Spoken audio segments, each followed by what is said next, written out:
मसीह में प्रिय भाई बहन, आप लोगों को तो ये बात भली भांति पता होगा कि पाप क्या है, और ढेरों पाप के विषय में बाइबल में लिखा हुआ है। लेकिन आपको पता है एक ऐसा भी पाप है जो बहुत ही साधारण है, लेकिन उसे अगर हम नहीं करते हैं तो परमेश्वर की दृष्टि में वो पाप में गिना जाता है।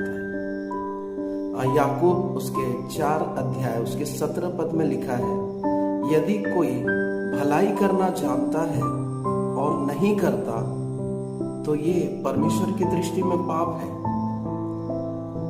अब इस भलाई को जानने के लिए हमको भलाई को समझना पड़ेगा। भलाई क्या चीज है? भलाई कोई ऐसा भेद की बात नहीं है आप जैसा सोच रहे हैं। भलाई का मतलब सीधा सीधा इसका मतलब है, प्यासे को अगर आपने पानी पिलाया तो ये भला काम है। भूखे को अगर आपने खाना खिलाया तो ये भला काम है। अगर किसी अनाथ की आपने सुधि ली, किसी विधवा की आपने सुधि ली, ये भला काम है। अगर कोई बंदीगिरी में है, आप उससे मिलने के लिए जा रहे हैं, ये भी भला काम है। और इसी बात को मत्ती रचित सुसमाचार 25 अध्याय में प्रभु यीशु मसीह ने भी कहा कि मैं प्यासा था, तुमने मुझे पानी पिलाया, मैं भूखा था, तुमने मुझे खाना खिलाया, मैं नंगा था, तुमने मुझे कपड़े दिए, मैं बंदीगिरी में था और तुम मुझसे मिलने के लिए आए। तो ये सारी चीजें भलाई को दर्शाती है। और आपको पता है इसे हम बहुत ही नॉर्मल तरीके से लेते हैं, हल्के में लेते हैं। लेकिन इसी काम को जब मैं और आप नहीं करते हैं तो इसी को ही परमेश्वर का वचन पाप कहता है। इसलिए ये सारे काम जो मैंने आपको अभी बताए, अगर इन कामों में से सब कामों को हम कर रहे हैं तो बहुत अच्छी बात है, और अगर नहीं कर रहे हैं तो ये परमेश्वर की दृष्टि में पाप है।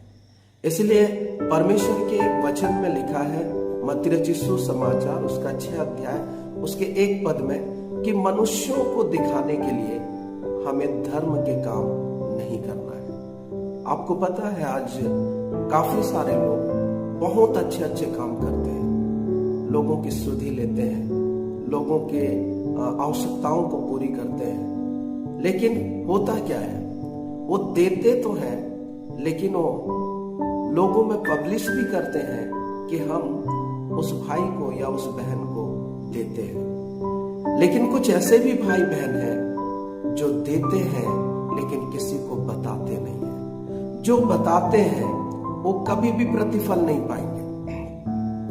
परमेश्वर के वचन में लिखा है, मत्ती उसका 6 अध्याय उसके 6 पद में, कि हमारा परमेश्वर जब हम गुप्त में कोई काम करते हैं तो उसका प्रतिफल देता है। आजकल आप देखेंगे बहुत सारे लोग भलाई के काम करते हैं, लेकिन उन भलाई के कामों को वो कैमरे में कैद करते हैं और उसे पब्लिश करते हैं ताकि लोग जाने कि वो कितना भला काम कर रहे हैं। लेकिन परमेश्वर का वचन कहता है ऐसे दिखाने वालों के लिए परमेश्वर के पास कोई प्रतिफल नहीं है। परमेश्वर हमारे मन को देखता है, वो मन के अंदर की बातों को जानने वाला परमेश्वर है। हम लोगों के सामने अच्छा बन सकते हैं, हम लोगों को दिखाने के लिए अच्छे अच्छे काम कर सकते हैं, लेकिन परमेश्वर के साथ तो हम ऐसा नहीं कर सकते, क्योंकि परमेश्वर तो हमको बनाया है, उसने हमको सिरजा है, वो हमारे मन की बातों को जानता है। इसलिए पता है जब यीशु मसीह हम बहुत सारे ऐसे भलाइयों के काम करते थे, बहुत सारे अच्छे अच्छे कामों को उन्होंने किया, लेकिन अंत में वो कहते थे कि देखो इसे किसी से नहीं कहना, मुझे पब्लिश मत करना, मुझे प्रचार मत करना, मुझे लोगों के सामने दिखाना मत। वो हमेशा कहते थे चुप रहना, मत बताना कि ये काम मैंने किया है। लेकिन आज हम जिस युग में जी रहे हैं, इसमें हम छोटा सा भी अगर काम करते हैं भलाई का, तो हम चाहते हैं कि लोग उसको जाने कि ये काम मैंने किया है। इसलिए मेरे प्रिय भाई बहन, मैं आपको उत्साहित करना चाहता हूं कि अगर मैं और आप भलाई के काम करेंगे तो आप विश्वास कीजिए परमेश्वर को लोगों के सामने प्रकट करने के लिए, परमेश्वर के पुत्र प्रभु यीशु मसीह को लोगों के सामने बताने के लिए हमको बाइबल लेकर के उनके पास जाने की आवश्यकता नहीं है, बल्कि हम जब भलाई के काम करना शुरू कर देंगे, क्योंकि पहला पतरस उसके 2 अध्याय उसके 12 पद में लिखा है कि हमारे भलाई के कामों के कारण लोग पिता की महिमा करेंगे, पिता को वो महिमा देंगे और लोग गवाही देंगे कि सचमुच में इनका परमेश्वर भला परमेश्वर है, जो इनकी सहायता करता है, जो इनके संग संग चलता है। ये तब होगा जब मैं और आप भलाई करना अपने जीवन से प्रारंभ कर देंगे। इसलिए आप और मैं आज से इस बातों को जरूर गंभीरता से लें और कहें कि प्रभु